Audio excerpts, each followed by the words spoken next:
You're listening to the Captain Jack Sports Show on Northeast Streaming Sports.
All right, everybody, how you doing? This is Cap Jack here. We are on several platforms tonight. We are here on Facebook, both on my channel along with the Northeast Streaming Sports channel.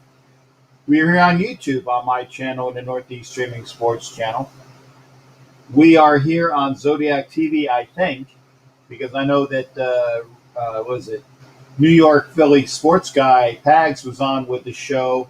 And I hope we didn't interconnect on that. So hopefully we are on Zodiac.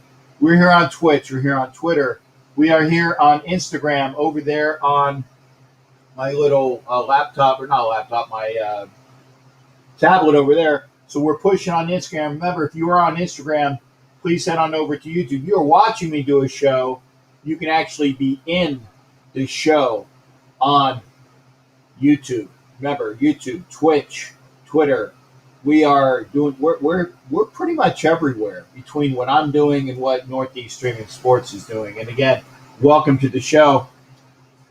Tonight we are going to have, and we are actually quite lucky and blessed that we have with us tonight the the man. There's just really nothing more I can say. The man, the myth. He's not a myth. You know, you always say the man, the myth, the legend. Well, Lincoln Kennedy is more than that. Lincoln Kennedy is such a stalwart in Raider Nation. Austin Torque, thank you for, there you go. New York Greedy is here. Thank you there. New York Greedy came over from Instagram, is over here on YouTube. Thanks again there, shipmate. Again, we want everybody that's over. Lady Lizbiz, thank you. Come on over to YouTube, sweetheart. Because you're watching me do the show. You can actually watch the show in YouTube. And we are just awaiting Lincoln. I sent him the link to hi, darling. She says hi, baby. Hi, darling. How you doing? And it's a pleasure. Like I said, we love having all of the other fans in here, and that's why I said I can't wait until Lincoln comes on. I sent him the link so he knows what the link is. I don't expect him until the earliest will be 9:15 Eastern, the earliest. And I'm not going to dictate to Lincoln what I'm gonna ask Lincoln a couple of different things, and Lincoln has carte blanche as to saying what he wants to say. But I will say this: after Lincoln is done, I am not going to be on here long. And the reason why I say that is because Raider Homer is doing his show, and it's normally the Homer has Monday nights, and great for him, and it's awesome. So again, if you're a Raiders fan, head on over to the Raider Homer channel right after we do the interview with Lincoln Kennedy. And I got some of my talking points as well, and it's always great to have Lincoln on. And Greedy, what he's got a signed John. Wow, auction football signed by John Ross. Well, that's awesome. That's awesome. And the folks that are in my show, they know you can just see a quick version of what I have here in the channel or in the studio. Now, if I switched cameras, and I don't want to screw up the show. I don't want to screw up the show because if I switch cameras, there's always, oh, you want it. That's cool.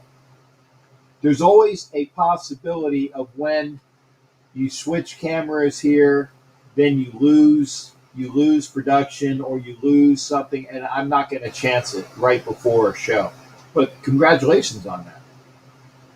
So again, we're just awaiting Lincoln Kennedy, and again, after Lincoln is on, then I am going to I'm going to cut the. Normally, I do like a 2-hour show, but Homer has his Monday Nights Live. He has Mob Boss on right now, and I can't wait to get on over there as well. I'm also going to be doing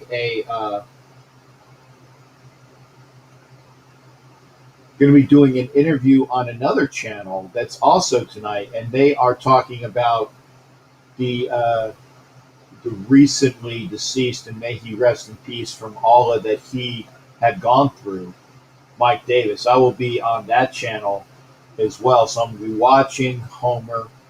I will be doing an interview if they're still on, because I don't know what time that show gets over, because I know I'm doing my show while Lincoln is on.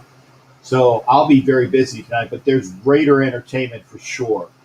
Maynard Che, thank you for being here. Maynard is a aloha from Kauai. Brought $1,500. Oh, with the Legacy Foundation, consider building a photo for us. Yeah, you told me about that. And remind me to ask Lincoln again when he is on. Again, we are just waiting for Lincoln to come on. He stated to me earlier that he would be on. The earliest he would be on would be 9:15. So we're just waiting on that. While we are waiting on Lincoln, I want to get rid of some of the other things out of the way. Obviously, again, we appreciate everybody being here. If you'd like to be a member of Captain Jack's Galleon, it's easy. If you are an Android user, or if you are a computer user that uses Windows. For some reason, unfortunately, Apple just doesn't have the specs. I can't get Apple users to come on over because Apple does not show on their screen that the button where it says join. And it's upsetting. It's upsetting. You can join.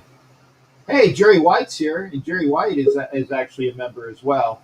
And we are early is, and I love the fact that Lincoln abides by the rules of the great coach of the Jaguars.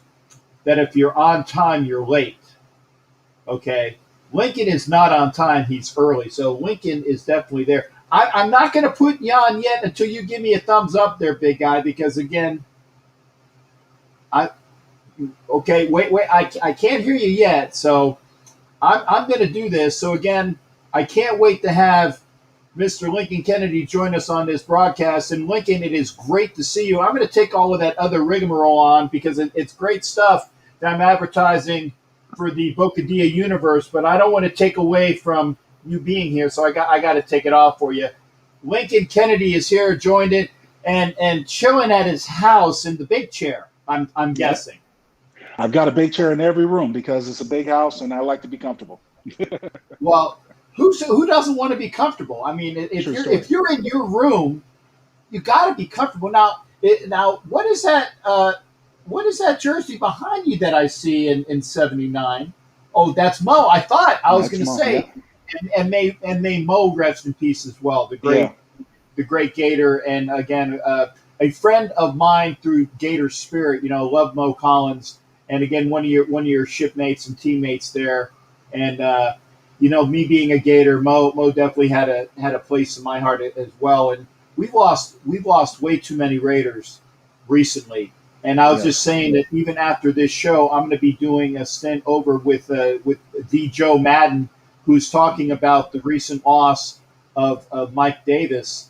And, did you want to start there, Lincoln? Because, again, I know that you've had some interactions with him. I'm sorry to throw you on the spot, the hot takes. But, you know me, I'm going to feed you some softballs, and I hopefully am not going to throw you things that would really blow your mind. But that's one of them maybe that you weren't waiting for. Well, to be honest, as you mentioned, Mo was a good friend of mine. And that wall right there has – I don't know how much you guys can see, but it has the starting offensive line for the Super Bowl. Barrett and Frank and B-Sip. So that's my tribute to them and our time together. But yeah, we really have. Mike Davis I've known for quite some time, over 20 plus years. Both of us being alumni, obviously, with the Raiders, and then we were also business partners. We were in the restaurant business together. So Mary has carried on the tradition, his wife, but still part of the Angry Crab family, the restaurant business that we're doing. But Mike was a good friend, as was Cliff Branch. I mean, we're far too over the last couple of years.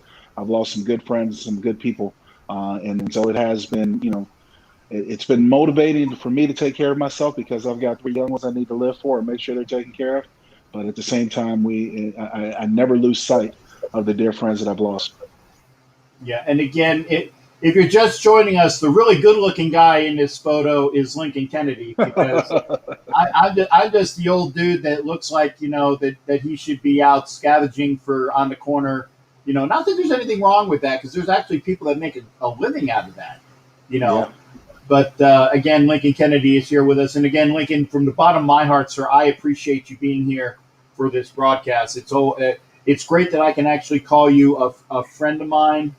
And that's true to me, and that's why I don't bother you, because I know that you are truly busy with so many different things that you got going on that I hate bothering you.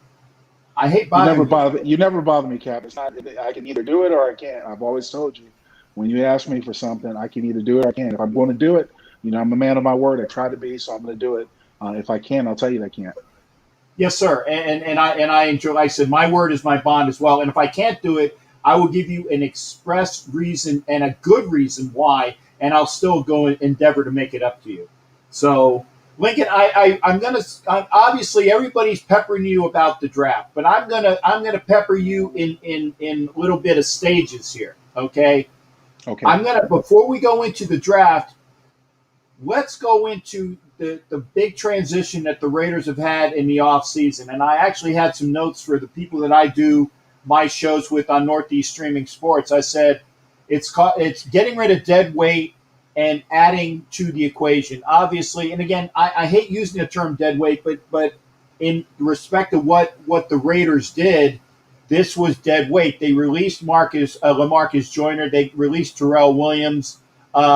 Maurice Hurst and Arden Key, which were one of the last pundits from the 2018 draft, other than Colton Miller, Marcel Aitman, and Brandon Parker. That draft is, you always say you can rate a draft 3 years later. If you're going to rate it, it was fantastic that we got Colton Miller, but not much else when we jettisoned Maurice Hurst, Arden Key, and last year we jettisoned P.J. Hall. But we did go about revamping our defense, which is what was needed.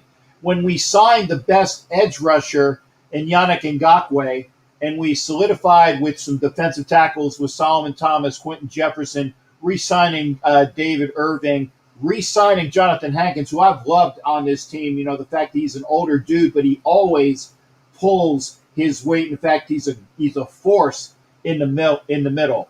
Even re-signing Kendall Vickers, who was a standout surprise last year at the end.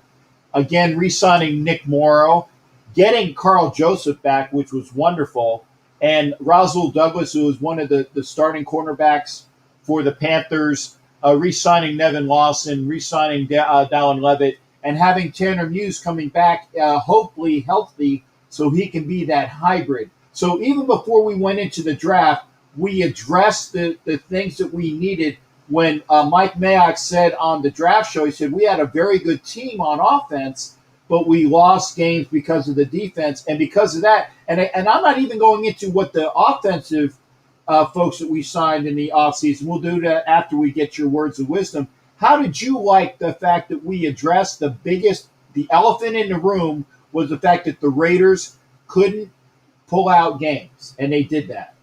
Well, I think it starts with the hire of a defensive coordinator and creating a scheme and trying to get the personnel to fix it. And the one surprise that I honestly had from the offseason transitions as far as, letting go was Maurice Hurst. I actually thought Maurice was one of the more productive defensive tackles that we had on the roster. I know you spoke highly of Jonathan Hankins, but I think John is out of position. Honestly, he's more of a 3-4 type of nose guard rather than a traditional nose guard or a defensive tackle in this 4-3 scheme. But the type of defense that the Raiders are going to play, they've got to generate pressure with their front four. And right now, they've got 13 defensive linemen on their roster. They're all not going to make it. But what you're trying to do is you're trying to load up for whatever semblance of training camp you have, whatever possibility for COVID you have. They want to see some play out of some young players like Kendall Vickers, promising like David Irving, if he can stay on the field without the off the field troubles and the injury issues. See any type of production that you can get out of them. But they've got to be able to generate a rush with their front four. And signing Ngakoue was a good move. At the same point, signing Solomon Thomas and having Mad Max, I really think Cleveland Farrell is going to move on the inside to defensive tackle. I think he'll be more effective there than defensive end. But he's still a productive defensive player that can play every down, both run and pass. So it's good to have him on the roster. Right now, when you look at that draft class that you mentioned, other than Colton Miller, I think Brandon Parker was an experiment that Coach Tom Cable stayed with as long as he can. Excuse me. Went down the wrong pipe. And stayed with as long as he can. And he's just, right now, he's only a capable backup that you can use on an interim basis. You can't rely on him as a starter, and that's why they went down and did what they did in the first round of the draft, but we'll talk about that later. As far as the defense is concerned, it was really a concern when Carl Joseph, to me, was not a bad safety. I thought he played pretty well. The part that hindered him when he was first a Raider was that he was too short. And in our division, we have taller tight ends. Travis Kelce, Hunter Henry when he was still there. We had taller tight ends that Carl could not keep up with. And it wasn't any fault of him. They were just taller. So he became more of a liability than an actual person that you could rely on, than a reliability. And with that being said, now with this new scheme, this new cover 3 scheme, it'll be interesting to see what they do with Abram, because I think Abrams is not a true free safety or strong safety. He's more of a rover. And you've got to put him in places like Kansas City does, the Golden Badger, whatever his name, Honey Badger is, and you also see back in the days when Pittsburgh had Troy Polamalu hovering around the line. He's an enforcer, and that's what Jonathan Abrams is going to be more, and instead of a liability you put out in coverage.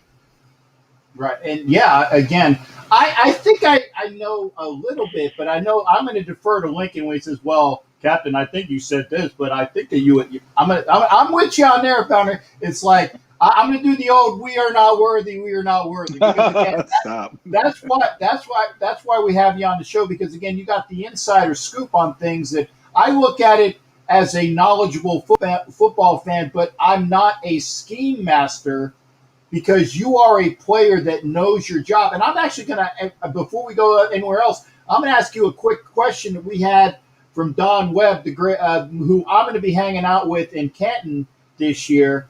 Lincoln, did you ever consider becoming a head coach? Because again, obviously, before you would be a head coach, I think that you would have to go up through the ranks. So again, the question is that we've known you've been in media for a while, but where was there ever a need to think you can go into the coaching ranks? And I think you'd be a great head coach, and I want to be your media guy if you become a head coach. That's for sure.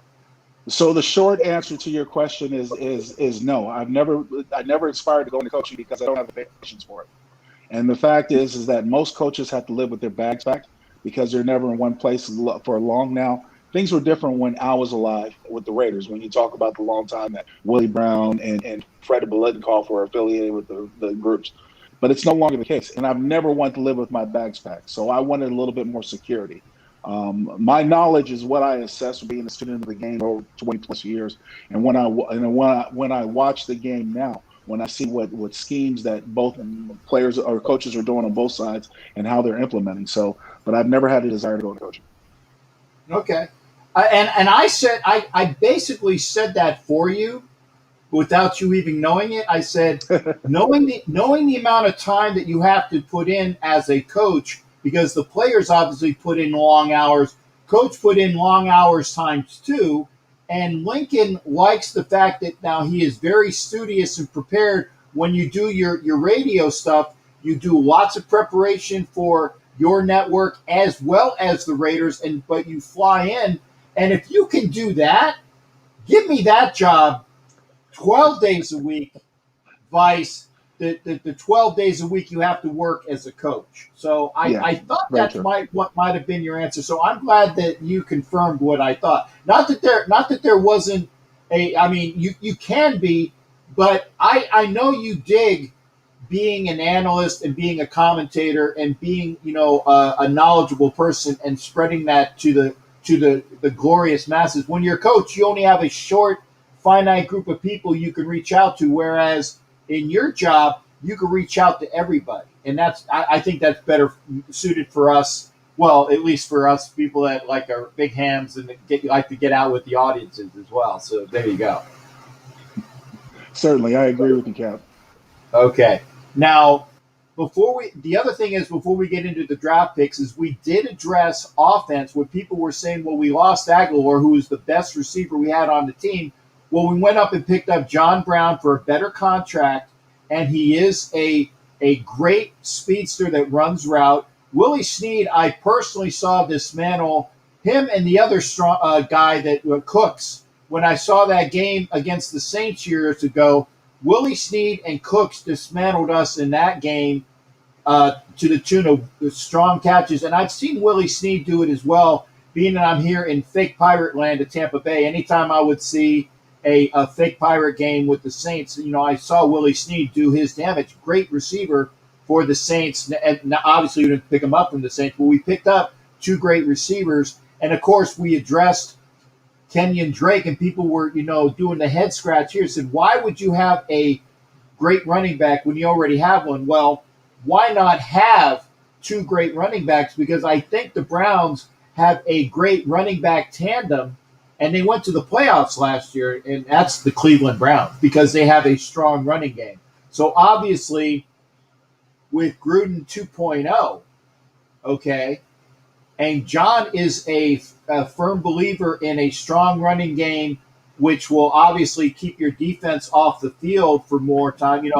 more time of possession, positive yards in the running game, as well as the passing when it's there, it's there. So again, your addition or your thoughts on who we did pick up offensively in the offseason before we even hit the draft.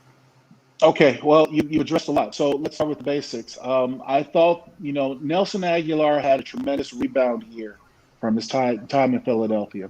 And the reason why he had that, one of the main reasons why he had that, is because we had receivers like Henry Ruggs, Hunter Renfro, and Darren Waller out there. So while defenses were paying attention to those other three that had commendable assets and were thought they were go-to people, Nelson took full advantage of that. And so I thought he did a great job of proving that he could still be a player in this league. Now, where he lost the team is after the season was over, how he confronted the lack of leadership in the locker room. You kind of send a little toxic wave through the locker room. You kind of have to do something with them. More importantly, you don't want to create a guy has that type of year for you. He's going to come back and he's going to ask for a small fortune if he's smart, especially on a small deal. And so the Raiders have been trying to be wise to stay under the salary cap to give them leverage to go out and sign other people. So letting Nelson go was almost an absolute necessity. But then you had to find somebody who can help this young receiver core that you have developed. The thing is that a lot of people put a lot of pressure on some of the young names. I heard all season last year, well, why don't we get the ball to Henry Ruggs more? Why don't we do that? They were trying. They were trying to get the ball to Henry Ruggs. There was a conscious effort to get the ball to Henry Ruggs, just like there was a conscious effort to get it to Edwards and all the other receivers. But there's only one football.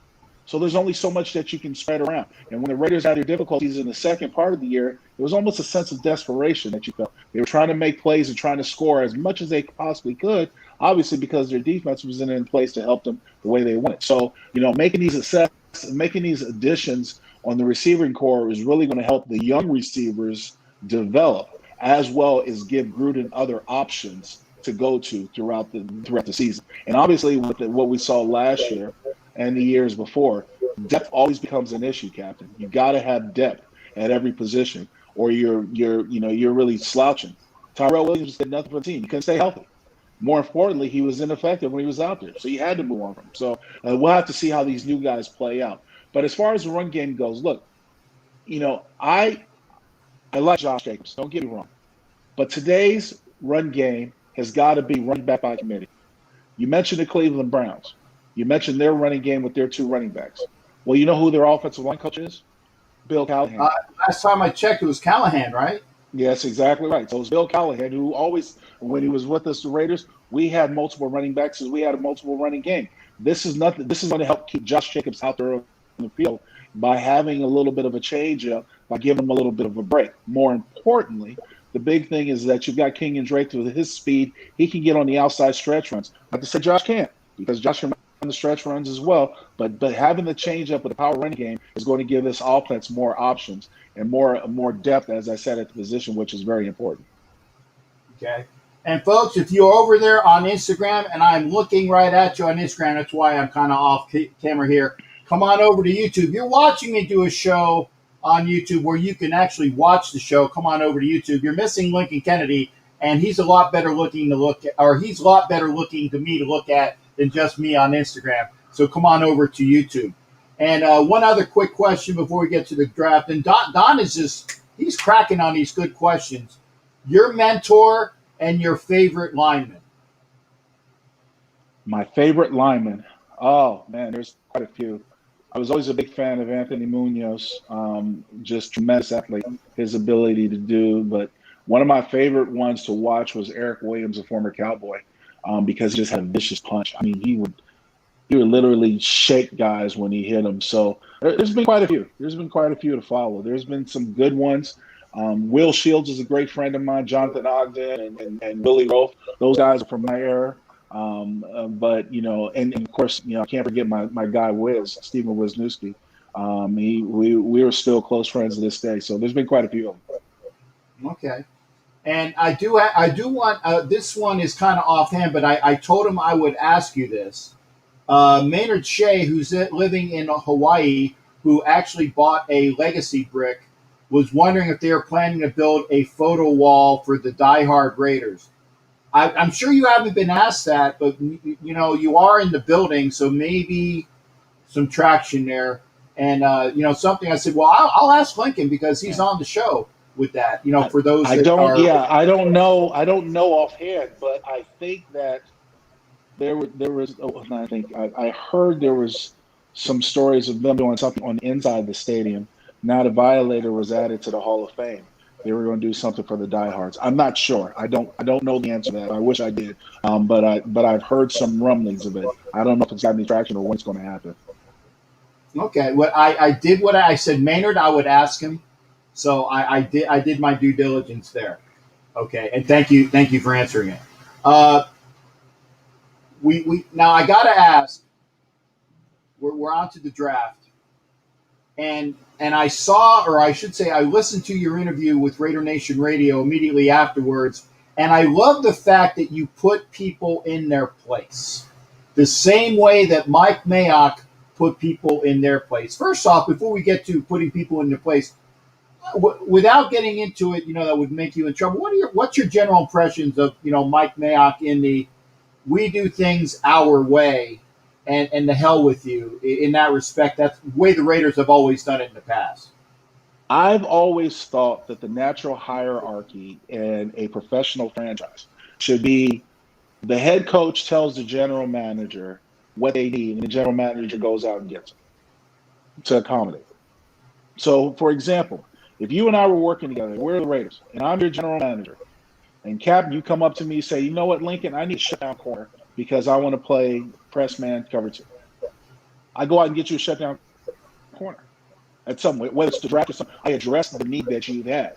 Since this tandem has been together at the Raiders, they've addressed the needs. No one really liked the Colton Miller pick when they picked him because it wasn't quote unquote sexy, but they needed a tackle. And it so turns out that he's a franchise tackle. You've committed, and he's committed to you, and he's doing well. So when Alex Leatherwood came up, he was my highest graded offensive tackle because I felt that he could come in and make an immediate start. You didn't have to develop him, didn't have to have anything else, didn't have to put a Band-Aid over the gaping wound that has been right tackle for a while. Just like Colton Miller, this is a guy who can come in from day one and be a starter. That's what I felt.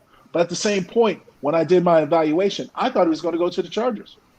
Now, they ended up picking the kid from Northwestern, and I was like, okay, so, and as the draft sort of fell in place, the teams that were in front of the Raiders in the 17th pick, I was holding on to something really tight. I can't remember what it was in my hand because I was hoping they'd get him.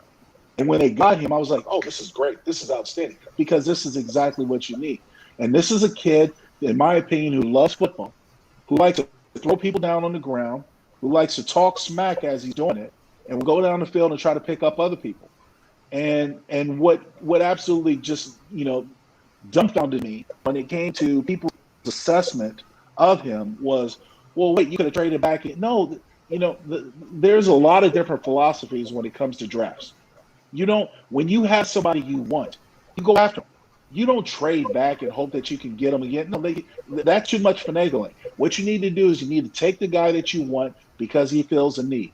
And most first-round picks are expected to be immediate starters or to have some capacity of an impact from day one. The Raiders, for what it's worth, did not get it right with Brandon Parker. I love the guy, tremendous athlete, but just did not develop into the strong side tackle that you need. So he'll probably be a swing tackle you keep on the roster. Didn't happen with Trent Brown. For as much money as they paid him, but what they got in return was disappointing and disheartening. They needed to address it, and it was a glaring need. There was needs on defense. There's no doubt about it, but it was a glaring need because you had to address your offensive line in a way that gives you the ability to run the football. And for the average Raider fan, if you sat there and watched when Trent Brown did play, how many times did they run over his side? Because it's a power running game, and they want to show that off. Because for the Gruden's offense, playing under it, the run sets up the pass. Not the other way around.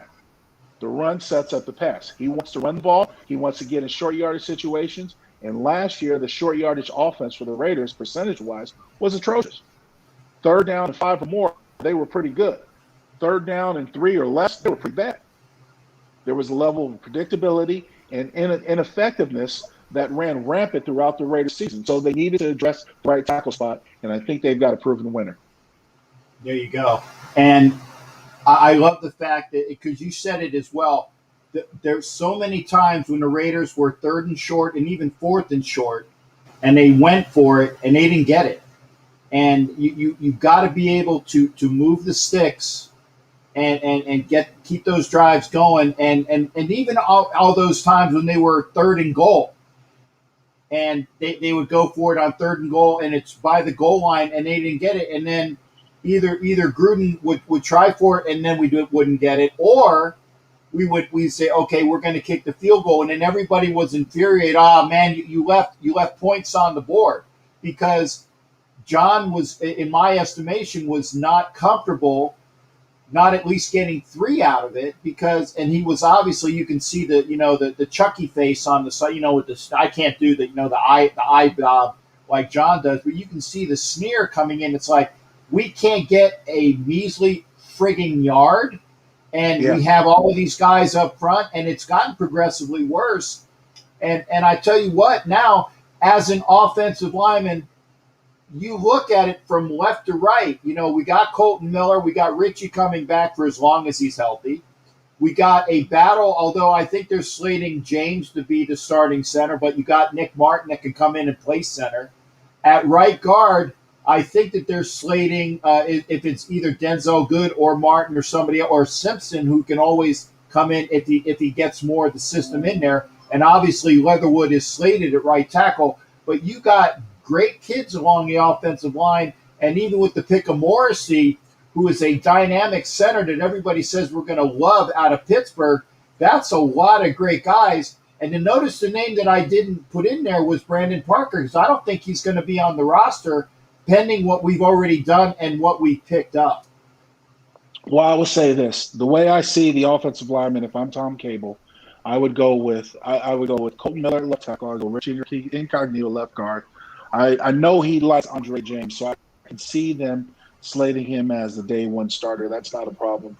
Denzel Good will be your right guard. Another would be your right tackle. And the reason I like that right side especially, if you watch Denzel Good the way he played in Incognito last season, he was a road grader. He was a guy that really wanted to smash people. He did a great job in the Cleveland game when they got the running game up, and I think he'll do a great job at right guard. The reason why I'm saying Brandon Parker will probably be on the roster is you still need a swing tackle. You still need a tackle that can come back up and play both sides. And Brandon Parker, throughout his time as a Raider, has played both right and left tackle. He'll be strictly as a reserve until you develop someone else or have someone else. I don't see that person on the roster right now. So that's why I say you have that. And as far as most of the time when I was playing, they would suit up either 7 or 8 offensive linemen on game day, depending on the situation. So you got to have a backup center. That's an obvious. You usually have a swing tackle. That's an obvious. And then you have one guy who's actually a swing guard. So there's your 8. So with those names that you mentioned, you could probably have those 8. And I think the young center out of Pittsburgh that they drafted, might be a developmental guy, might be a practice squad guy, might be a guy that you hold on, you see how he does. And if one of the higher priced guys don't plan out for him, then you go with somebody who's a little bit less expensive on that first rookie contract. Okay. And again, not that I'm talking to you, to talk to Tom, to talk to John. Well, Captain Jack gives opinions just like everybody else does. And my opinion is about as good. Like I said, everybody has an opinion, like they have a orifice at the other end of their body to get rid of waste. And that's just the way it is. That's just the way it is. So we'll see what goes on. But I really think that we got a really good one with Morrissey. And I do too, but I also add a little bit to what you were saying earlier about the taking the threes. I think Gruden has learned through experience since he's been back in the league that field goals aren't going to beat the Chiefs. And when you have a defense that has been struggling as much as ours has to win football games, you got to, I went into last season saying that I thought the Raiders had to score 30 points a game in order to win. And most of the time they scored those 30 points, they did win. But it wasn't easy. It wasn't, 30 points or more. So field goals aren't going to cut it. And there's times where you have to show a confidence, coaching-wise, in your offense. I mean, I remember playing for Gruden. There were times when he would either punt the ball or kick it when it was, 4th and short or whatever. And I'm like, look, give us a chance. Run 14 blast. I'm out here working my ass off. I want to get this first down, or I want to get the touchdown. Show some faith in it. But also we also had the general understanding back when I played that when we called these plays, they were calling them for a reason. When they were running up my backside, they were calling because they entrusted me to get those yards and make sure that hole was open. So I wasn't going to let them down, and I wasn't going to have the rest of my comrades on the line let them down either. So that's why we were so successful in our short yardage game with Crockett and other guys. Yeah, I was going to say the only time I ever can recall a short yardage not working was a particularly snowy day in New England when Crockett, or sorry, no, yeah, it was Zach Crockett did not get that. But to be fair, I'm not Frank blaming Middleton. Zach. No. Frank Middleton was a guard at that time of the game. Actually went the wrong way. He thought he heard 15 blasts in a huddle instead of 14 blasts. That's why you saw the penetration by the linebacker that Richie hit in the backfield. That wasn't Richie's guy. That was supposed to be the guard's guy. You see what I'm saying? So, but when we came back, we realized what we did wrong. We asked Gruden, we were pleading with Gruden on the field, give us another chance. We could get this first down. But Gruden's been conservative most of his career. He was conservative that day. We ended up punting the ball with. Okay, we'll see that. And that is why I have Lincoln on the show, because that's the first time I've ever heard that. That's the first time I'm sure you've mentioned it before, but that's the first time I've ever heard that. It's okay. There are a lot of internal secrets that don't always get out. But yeah, that's what happened in that game in that instance. Yeah, and like I said, the one thing I like about you is, and I said this on the show the other night, says Lincoln and I have spoken about things that will not ever get out. John Kingdon and I have spoken about things that will not get out. And by the way, for folks that want to know, I'm sorry. He trusts me with things, and it's because we have a good rapport together. And the things that he is able to talk about is stuff that's good for common knowledge. Okay? So there they are. The draft, and we didn't get into it, like I said, the defense that we did pick up, obviously, Morrig. What people were screaming, why don't we get Morrig in the first round? Well, we got him in the second round. And so we got him with good value there. I love Divine Diablo coming in there to be that roving, tweener safety / linebacker, because I think for the last 20, I want to say at least 20 years, and that's probably a conservative estimate because it's probably longer, we have not been able to cover the tight end, whether it's been Gates, when Gates would run rampant through us, or pick a tight end, because we haven't been able to cover them within our division. And we scream every year, get a freaking linebacker that can cover somebody, or a safety that's big enough to handle the leather and do that. And I think we've gotten that this year. Now, having said that, and obviously the important things that you said was that we got Gus Bradley, who is a real, with the operative being capital R, capital E, capital A, capital L, defensive coordinator, and you work for the team. So I know I'm not gonna put you to make anything, but having a real defensive coordinator is job one, and we got that now. And just by leaps and bounds, having somebody that's going to be able to put the guys in the right spot to do the right job is going to win us at least 2 games, if not 3. When you put the personnel with it, that gets a team that's 8-8 to 10-6 or 11-5. Well, granted, with an extra game, let's say 11-6, that extra game. So but still 11 wins should make a playoff run.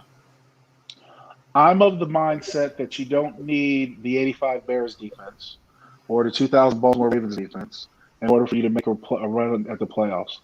The thing is that you have to think about, and you mentioned a lot that last segue to this question or this point. For so long, it did seem like we had an ability to cover tight ends. Well, to be fair, we've got basically a tight end who's uncoverable by any set of position. You can't put a linebacker on him because Darren Waller's too fast for a linebacker. You can't put a corner or a nickel guy because it's undersized. Same thing with the safety. Probably doesn't have the speed to keep up. It's an easier task to do than one says. Just stopping at Travis Kelce, especially when Andy Reid and his offense has so many ways of opening up, Kelce's sort of lanes, if you will, getting him one-on-one coverage in space. Virtually unstoppable. You need to have somebody who can run with him or kind of keep up. You're not going to stop him, but you're trying to slow him down and maybe not have him make as big of an impact. But you also talk taking the scheme that you have the other receivers that are supposed to take the top off. The same thing Raiders are trying to do with Henry Ruggs. They're trying to use that speed to take the top off the defense to open up that underneath stuff for Edwards, for Hunter Renfrow, for Darren Waller.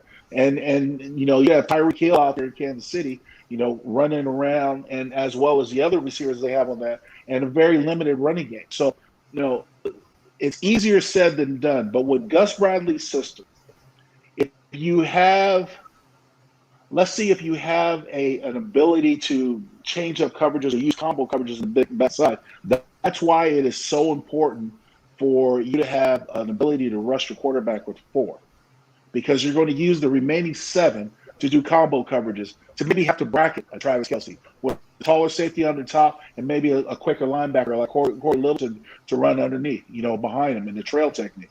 Maybe you do something like that. But it's essential that you have the ability to get pressure on the quarterback so he's not sitting there waiting for a lot of these combination routes to open up. Okay, and I'm gonna throw up one from Chuck Thomas, who's coming from us from Facebook. Chuck's a Bucks fan, I think, if I'm reading that right. And again, Chuck, I see Buccaneer stuff. He was talking about playing the Bucks in the first Super Bowl, but I'm actually going to keep it a little bit more recent. Watching the Bucks win the Super Bowl, how would you compare the front 4 to the one you faced in the Super Bowl that we went? And again, see, equal opportunity, Chuck. Bucks fan here talking on a Raider-centric broadcast. But welcome to the show, Chuck. Well, the main difference was that, to me, the Bucks made this recent Bucks team made their most recent Super Bowl on the back of their defense. What they did in the playoffs defensively wise is they turned it up a level. And I go back to the NFC Championship game when Tampa Bay went to Green Bay. There's no reason in today's game why, if your quarterback throws 3 interceptions, you should walk out of there with a win. Just typically doesn't happen. But with that being said, now you watch them play Kansas City. I thought they took a great advantage. They took great advantage of what Kansas City was lacking. Kansas City had a makeshift offensive line, and the Bucks defensive front was able to generate pressure. They constantly harassed the quarterback, Patrick Mahomes, and more importantly, it was very surprising to me that Andy Reid did not make any adjustments to address needing more protection. So I was surprised that he didn't do that as well. The difference between our game and this one, and I've said this all along, is that, look, Gruden ran the scout team the week we were playing Tampa Bay in the Super Bowl. So Gruden told his defensive coordinator, his defense, this is what Rich Gannon's going to do. When you give him this look, this is what he's going to check to. These are the routes. And so he basically gave our offensive playbook because Gruden helped put us together. We were 1 year removed from having him as an offensive coordinator and offensive guy. So to me, there was only one guy that could beat us in our Super Bowl, and that was the coach who had us the year before. It just worked out that way. So it's different tale of 2 tapes between this Tampa Bay team. Now, that what I will give the current Buccaneers credit for, it's very impressive that after a Super Bowl victory, you bring the entire roster back intact. That is a beautiful thing, and that makes them a force in the NFC that is probably going to have a high praise and have a long run. Okay, now having said that, the likelihood, because it's hard to win one. Now, even with everybody there, it's still going to be hard to repeat because, again, everybody is looking to knock you off. It was hard for Kansas City to repeat in the AFC, and actually the Browns had them on the ropes. And if they would have made one stop in that game, and I was commenting on the game with a Browns fan that said, they gave you the game and you couldn't even take it, okay? They being Kansas City, gave the Browns the game and they couldn't win. And so, again, and then obviously Mahomes got a chance to get better, with the 2 weeks off on rest. You can still see that he was rattled and hurt.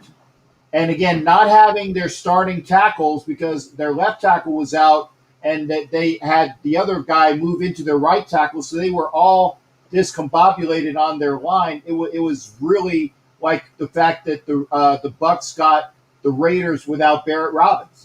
There was an advantage there that was unmentionable, but it was just the way that the cards were dealt.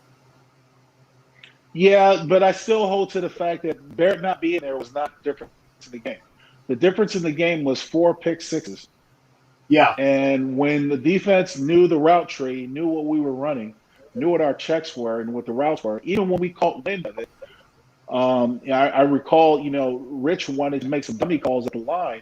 And I said, I kind of talked him out of it. I said, I don't think we want to make dummy calls because not that Adam True didn't know the offense. I just didn't feel that it was right putting him in a pressure situation like that where you're playing in the Super Bowl to have to decipher whether or not this was a dummy call or whether or not it was a real thing. You see what I'm saying? So, the Super Bowl is a very high, intense football game.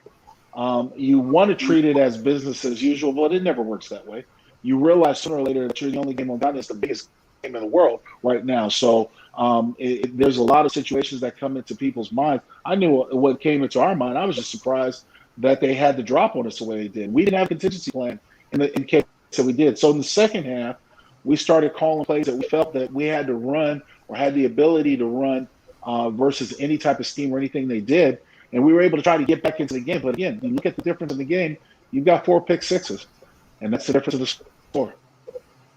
Yeah. And again, it was – and we were coming back in the second half. I was there with you, Lincoln. I don't know whether when you do the royal we were coming back in the second half of that game. I was with you. Lincoln. You might not have seen me. I played way off the bench. I was at the very far end of the bench in San Diego. We were coming back, and then that last pick, man, just killed us. So again, if I was there, Lincoln, I tell you, put me in there, Coach. I'd take some. Have John and Tom say, hey, I got a guy for you. He's 56. He plays offensive line, but he's got a lot of heart. That's right. The heart that has a triple bypass, but that's okay. He'll be in for us. So again, on that. Now, I just want to say, and by the way, I don't want to take up too much of your time, but I want to make sure that people know there are things that I want you to be able to talk about, what you do during the off season, what things that you like to talk about, what are your big things to do, because again, this is your off time and you're spending it with us and we appreciate that. But what do you do when it's not, high vis? And by the way, remind people what your schedule is normally in the regular season, because you work for the Raiders and you also do your other radio things. So this is one of the hardest working guys that I know. So as long as you are getting PAID, and you're in a position to get all of the good perks that you are, fantastic. But you work for it, and we want to make sure we recognize that. But let people know what you do, what your typical work week is when you are, quote unquote, on for the season. Well, and last year there might be a little bit of a change this year. We'll have to see post-COVID how things go. But in recent years, I would be working 5 days a week for Raider Nation Radio out of Las Vegas. That's publicized on the internet and everything else, and shown and played on the internet. And then on game day, obviously going to the Raiders, do the games from Allegiant Stadium last year. Brett and I did both home and away games from Allegiant via TV screen on the away games, and then, of course, having the Raiders there at the home part. And also, do Silver and Black Productions, do stuff with the Raiders Productions, talks and stuff like that for Raiders, Raiders.com. What else?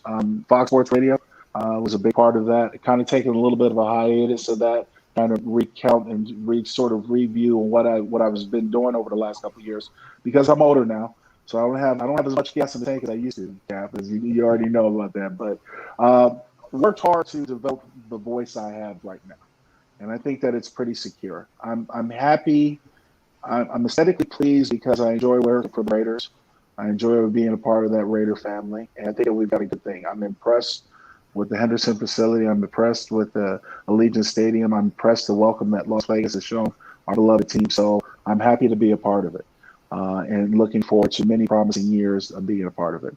But also on top of that, I'm a restaurant owner, and I just opened up my first restaurant in Henderson, Nevada, Angry Crab Shack, which is a Cajun seafood franchise. I've got a couple here in Phoenix, and looking to open up more in Vegas and other places. So that's the business that Mike Davis and his family are with, as I mentioned earlier.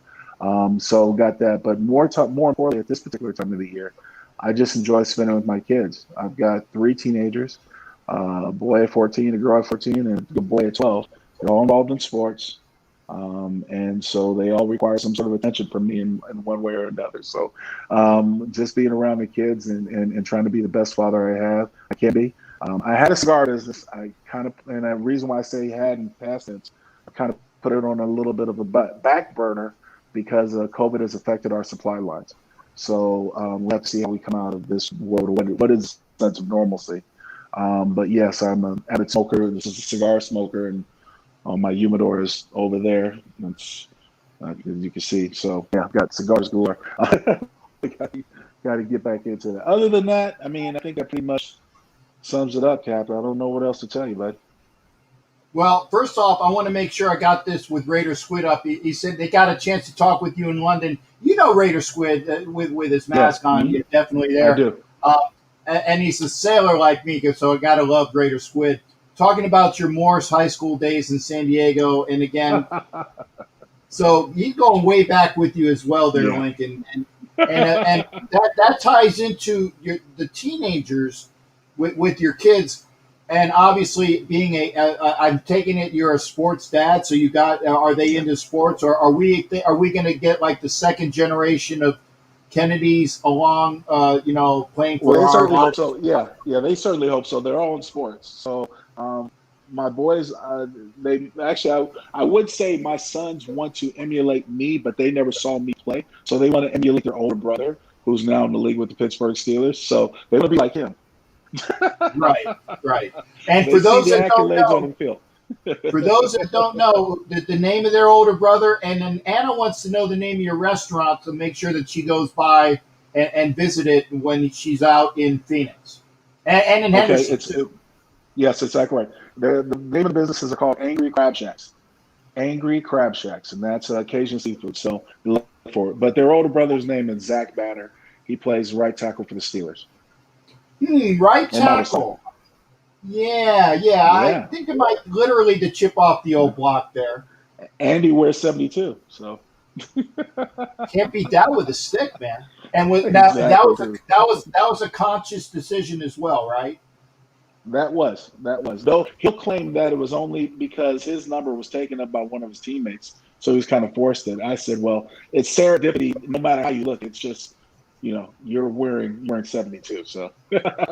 Well, the one thing that I got from when Violator and I were talking with Mr. Long, not Howie, but his son, when we had a chance to talk with him in Tampa. You might not know this, but Violator and I talked with Mr. Long, who has since signed with Kansas City, and he said that he purposely wore 75.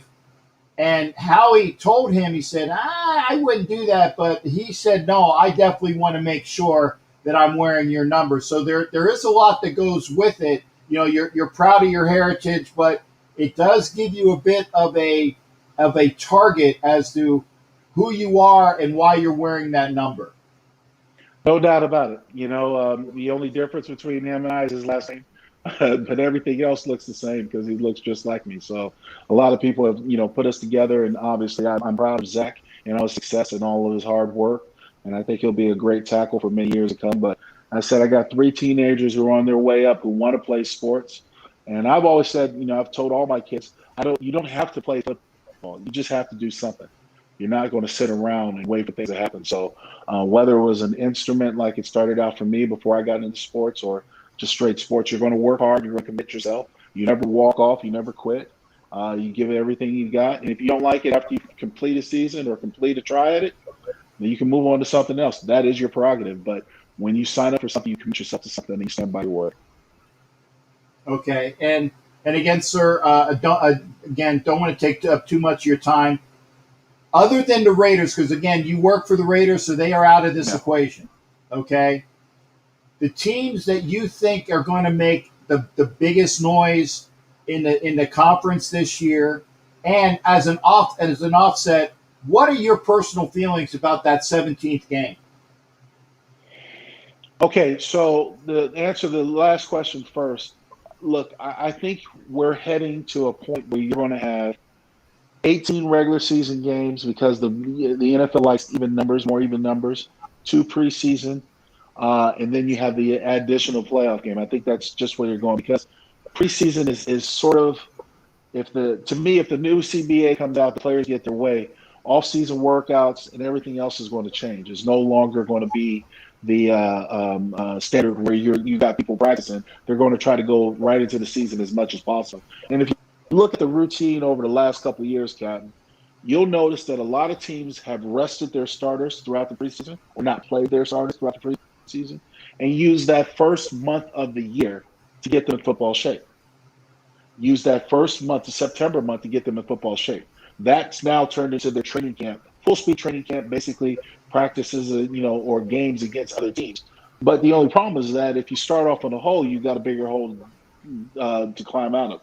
So that's just a little, some ads on the additional part of the side of the argument. But so I know that I feel that the game is heading for that. I'm not surprised that they added the 17th game. I'm not surprised they only have 3 preseason games from right here. I think it's going to dwindle as we get more into it because there's just more money to be generated when the starters are out there.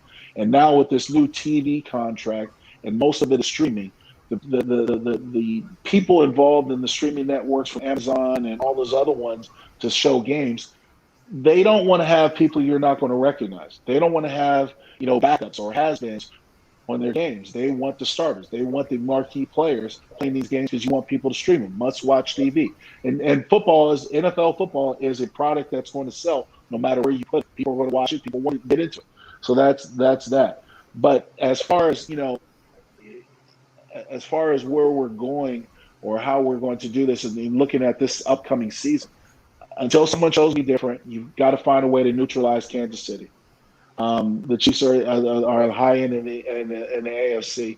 I really think that the Indianapolis Colts, with their defense, their running game, in addition to Carson Wentz, if he comes out of this shell that he was in last year, I think he could be effective. I think the Colts are going to be a team that you have to deal with out of that division. I think the Jaguars are going to be better. And I'm not just saying that because they got Trevor Lawrence. I actually thought the Jaguars had a lot of pieces in place last year, but they were just a quarterback away of putting it over top. So we'll have to see what Urban Meyer is doing. But I think the Jaguars become more competitive now that they've got Sunshine, the golden boy quarterback, that they can rely on to get them through some tough situations because they've got all the other pieces on all around. As far as the AFC, East is concerned, the Dolphins are going to be in the thick of things. They were successful, even though Tua did not have a tremendous year last year.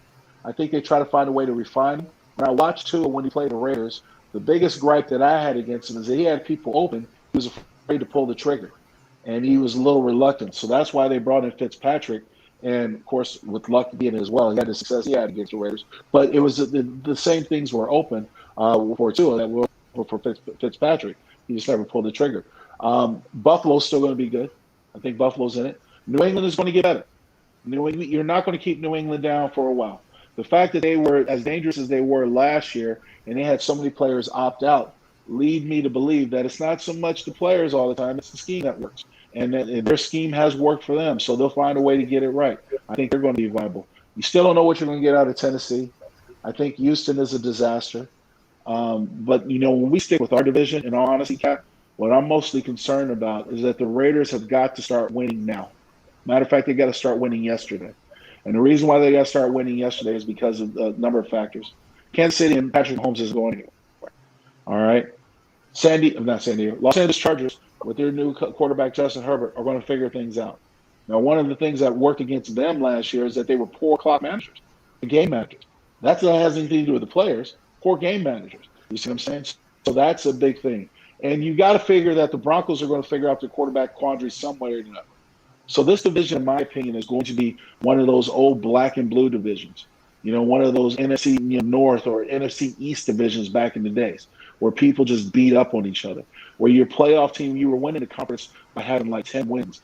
In this case, 10 wins and 7 losses. That's what you're winning. Not 12-4, not 13-3, not 14-2. You know what I mean? That's not going to happen. So, much longer. So that's why the Raiders have got to start winning now.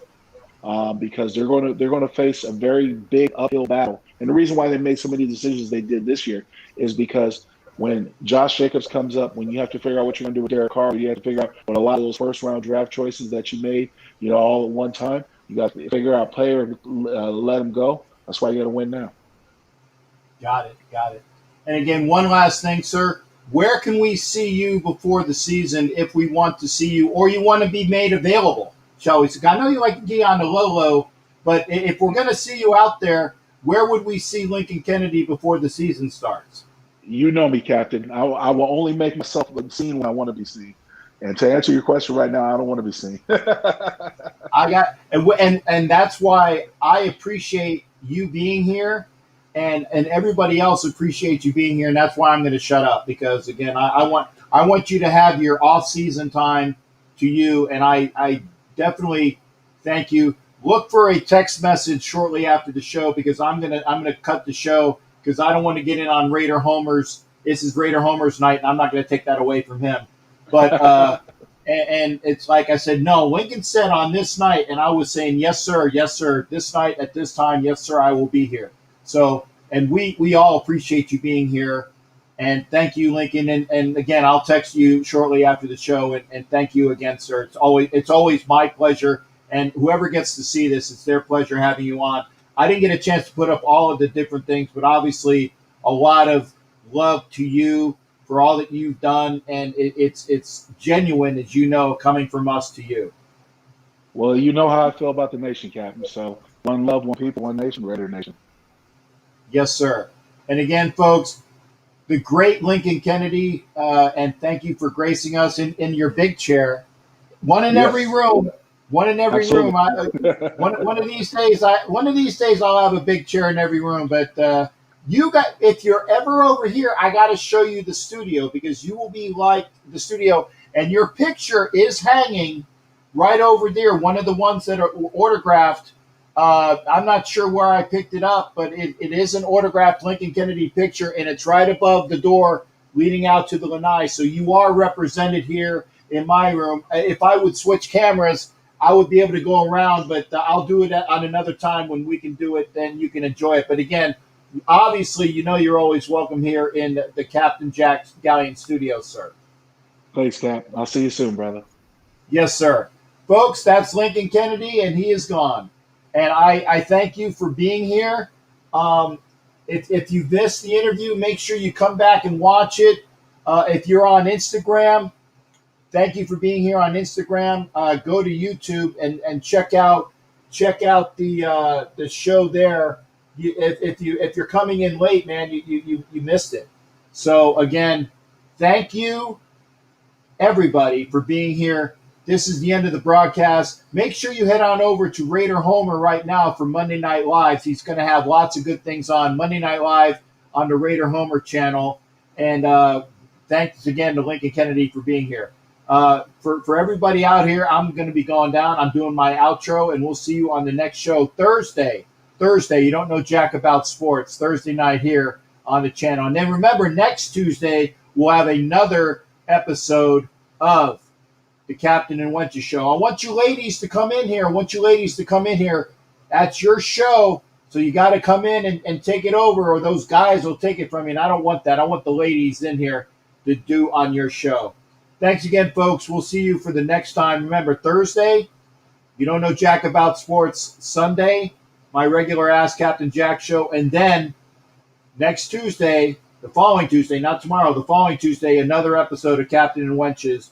All right here on Northeast Streaming Sports, on my channels, on my Twitch, Twitter, and even there on Instagram. Thanks again. Make sure you're coming on over and seeing us on YouTube. We'll see y'all later on. It's always a pleasure. Thanks again.